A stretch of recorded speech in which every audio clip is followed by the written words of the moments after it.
Selamat pagi kepada anak-anak kami sekalian, khusus kelas 10 yang ada di SMK Teddy Pardede Foundation. Hari ini kita berjumpa kembali lewat pembelajaran kita, dan pada saat ini adalah pertemuan pertama ya. Setelah perkenalan kemarin, adalah pertemuan pertama untuk mata pelajaran simulasi dan komunikasi digital atau disingkat dengan SIMDIK. Kami harapkan kepada seluruh anak-anak kami, khusus kelas 10 yang sudah bergabung di SMK, selamat datang dan selamat belajar, yang walaupun kita melakukan pembelajaran ini melalui daring atau dari rumah oleh karena situasi pandemi yang masih terjadi di negara kita, khususnya di Indonesia. Nah, oleh karena itu anak-anak kami harapkan kita boleh saling memahami dan saling mengerti situasi ini, dan mari kita sama-sama belajar untuk boleh semakin lebih lagi kita mengerti dan mengetahui banyak hal ke depan. Nah, oleh karena itu pada kesempatan ini Ibu akan memperkenalkan diri. Nama Ibu Anaria Pardede, dan membawa mata pelajaran atau mengampu mata pelajaran simulasi dan komunikasi digital khusus kelas 10. Nah, saat ini kita akan belajar langsung, yaitu untuk materi kita yang pada pertemuan pertama ini, yaitu mengenai pengelolaan informasi digital. Kebutuhan setiap orang terhadap informasi mengakibatkan perubahan perilaku pemenuhan kebutuhan ke arah digital. Dahulu, buku menjadi sumber utama untuk memperoleh informasi. Pada saat ini, naskah digital menjadi salah satu sumber dalam memperoleh informasi. Nah, artinya di situ bahwa sebenarnya lewat perkembangan zaman teknologi sekarang ini, orang ketika membutuhkan informasi, dulunya ya memang menggunakan buku ya pada dasarnya.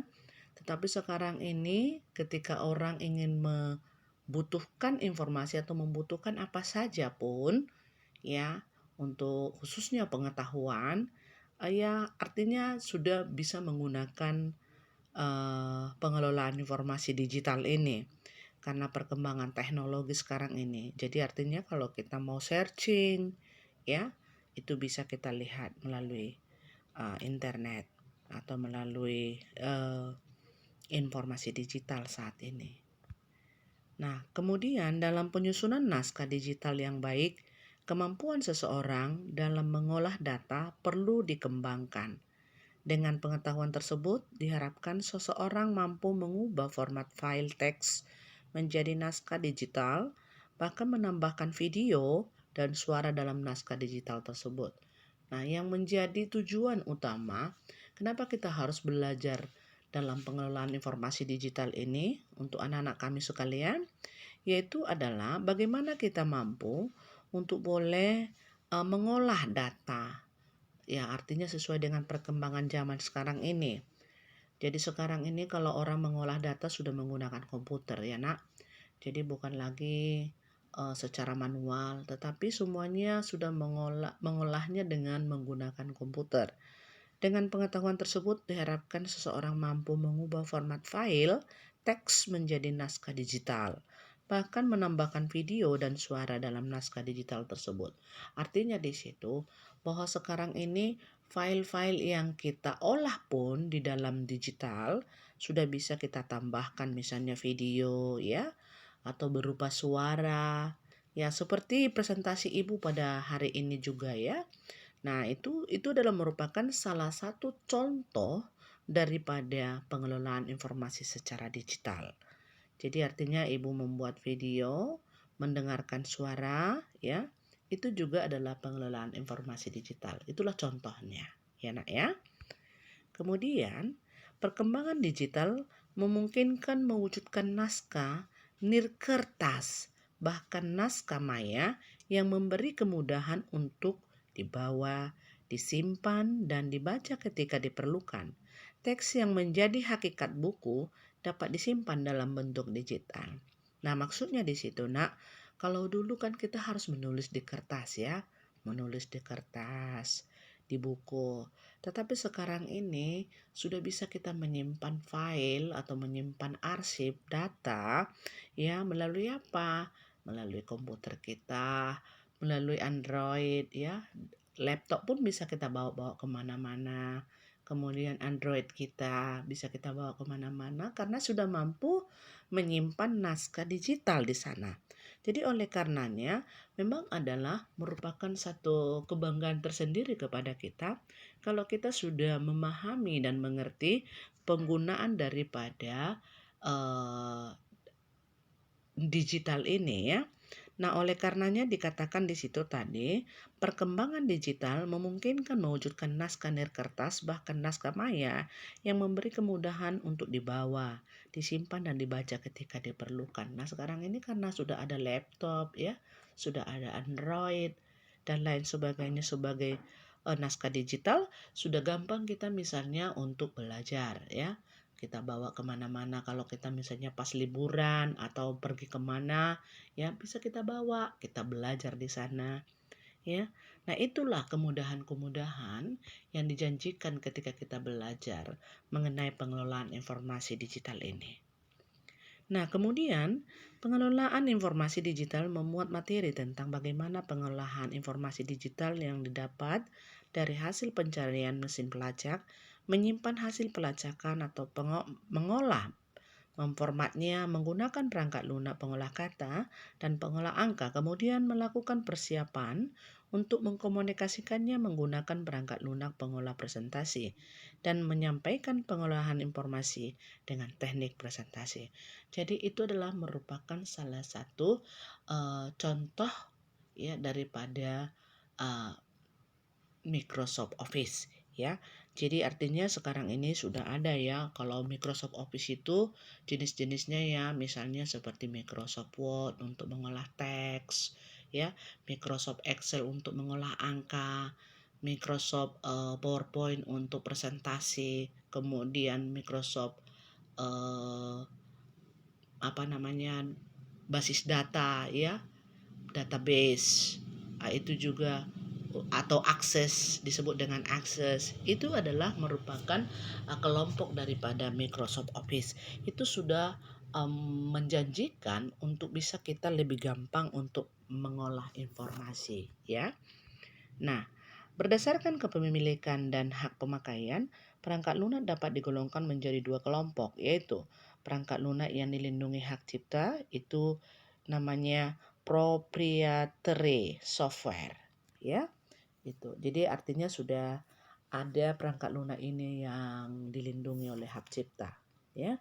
Kemudian perangkat lunak sumber terbuka open source, artinya bisa dipakai oleh semua orang ya, terbuka untuk umum ya, seperti misalnya untuk Microsoft Office itu kan semua bisa orang pakai ya, di kantor, di sekolah, di instansi pemerintah, instansi swasta, perusahaan dan lain sebagainya. Microsoft Office sudah bisa dipakai, bahkan itu akan mempermudah cara kerja daripada instansi-instansi ya atau kantor-kantor untuk mengolah informasi. Nah, perangkat lunak yang dilindungi hak cipta atau proprietary software atau lazim disebut perangkat lunak berbayar adalah perangkat lunak dengan pembatasan terhadap penggunaan, penyalinan dan modifikasi yang diterapkan oleh proprietor atau pemegang hak. Artinya di situ tidak boleh kita bebas ya, tidak boleh bebas. Jadi harus ada hak ciptanya, sama seperti buku ya. Kalau kita beli buku itu selalu dilindungi oleh hak cipta ya. Jadi bagi siapa yang ingin memperbanyak, kemudian fotokopi dan lain sebagainya, itu kena undang-undang hak cipta ya. Jadi tidak boleh asal-asal. Itu demikian juga untuk perangkat lunak ini. Ada yang dilindungi hak ciptanya, ada juga yang bebas untuk kita gunakan. Open source software adalah jenis perangkat lunak yang kode sumbernya terbuka untuk dipelajari, diubah, ditingkatkan, dan disebarluaskan dengan catatan bahwa tiap perubahan mewajibkan pengembang memberitahukan hal yang dilakukan kepada penciptanya. Jadi artinya bisa kita ubah, bisa kita tingkatkan ya. Kalau namanya open source berarti bisa terbuka untuk umum.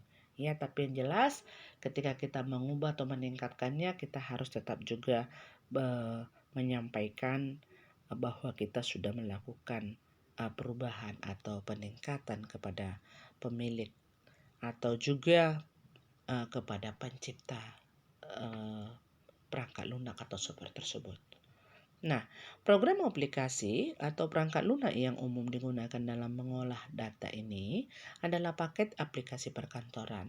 Itulah yang disebut dengan Office Suite. Ya, jadi artinya di situ kalau orang-orang kantor ya biasanya menggunakan Microsoft Office ini untuk bisa mengolah data.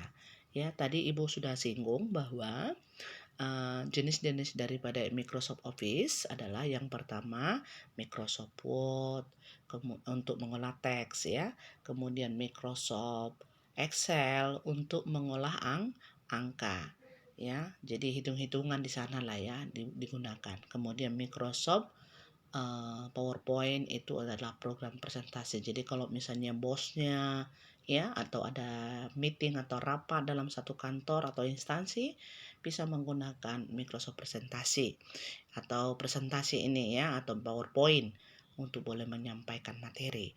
Kemudian ada lagi yang disebut dengan Microsoft pengolah database ya. Pengolah database itu juga semua digunakan di dalam instansi-instansi ya atau perkantoran. Itu makanya dikatakan itu adalah kelompok dari paket aplikasi perkantoran. Nah, kemudian pakai aplikasi perkantoran yang paling dominan saat ini adalah Microsoft Office yang tersedia untuk sistem operasi Microsoft Windows dan Macintosh.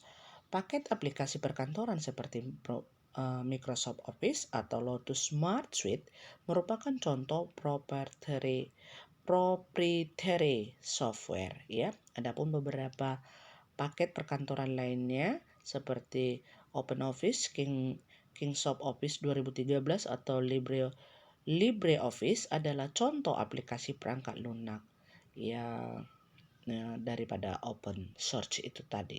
Jadi itu semua adalah kelompok daripada Microsoft Office. Nah, itulah yang bisa Ibu sampaikan pada hari ini lewat pertemuan kita atau lewat video singkat ini. Mudah-mudahan anak kami semua kelas 10 untuk selanjutnya kita boleh semakin mau belajar walaupun lewat daring, tapi Ibu yakin dan percaya kalian mau belajar terus ya. Karena materi-materi yang akan diberikan oleh saya bahkan guru-gurumu yang lain akan disampaikan melalui daring untuk sementara waktu karena situasi dan kondisi saat ini atau pandemi yang sedang terjadi di negara kita. Nah, oleh karenanya lewat pertemuan ini Ibu harapkan kalian boleh belajar sendiri, kalian mengerjakan tugas-tugas yang diberikan, maka nanti kita akan boleh lancar dalam pertemuan-pertemuan berikutnya. Sekian yang Ibu bisa sampaikan. Salam sehat dan tetap semangat dan stay at home. Sekian dan terima kasih.